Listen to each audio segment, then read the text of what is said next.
Can you walk us through that decision? I'll give you that answer on Monday. We'll be very specific on Monday. Are you suggesting But we're taking in a lot of money as a country. We're taking in a lot of money.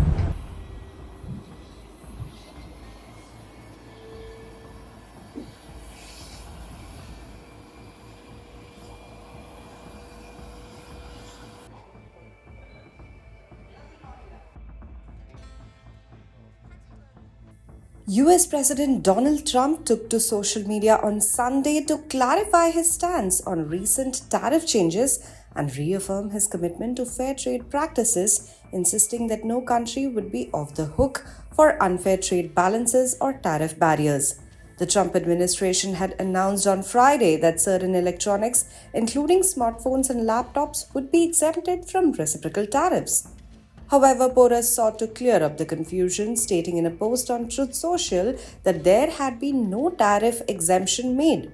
Instead, he emphasized that Chinese electronics would still face a 20% tariff related to fentanyl, but the products were simply being moved to a different tariff bucket. He wrote, "There was no tariff exception announced on Friday. These products are subject to the existing 20% fentanyl tariffs and they are just moving to a different tariff bucket. The fake news knows this but refuses to report it."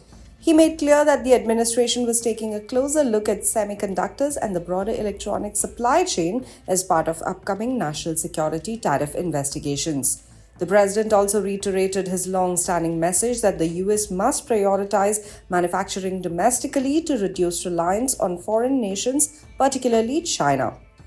While Trump was firm in his social media posts, the administration's recent tariff decisions did not introduce some adjustments. On Friday, Customs and Border Protection issued updated guidance on reciprocal tariff negotiations, noting that electronics from China would be exempt from Trump's 2nd of April executive order. That order had declared a national emergency over non-reciprocal trade practices and imbalances in the global trading system, which had led to tariffs on China as high as 125%. However, Trump's comments were clarified by US Commerce Secretary Howard Lutnick on Sunday during an appearance on ABC's This Week. Lutnick stated that the exemption for electronics would be temporary. Remember, those products are going to be part of the semiconductor sectoral tariffs, which are coming. So you're going to see this week, there'll be a register in the Federal Registry, there'll be a notice put out. That is different types of work. So we're going to do that. We did that in autos.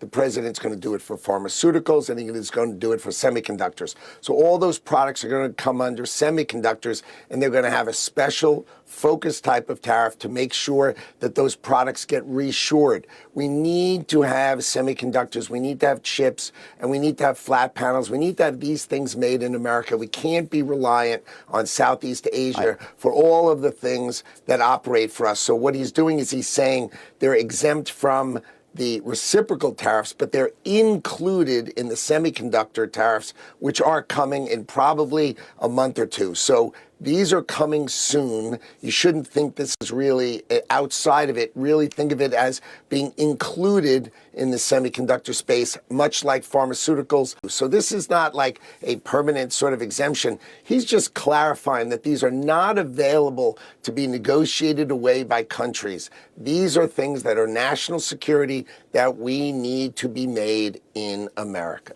I think we've had soft, the way I would say it is soft entrees, through intermediaries and those kind of comments. But we all expect that the President of the United States and President Xi of China will work this out. I am completely confident, as is he, that this will be worked out in a positive, thoughtful, and effective way for the United States of America. I am not concerned about it. We are focused on our tariff policy. We are focused. We have so many countries coming in to negotiate with us.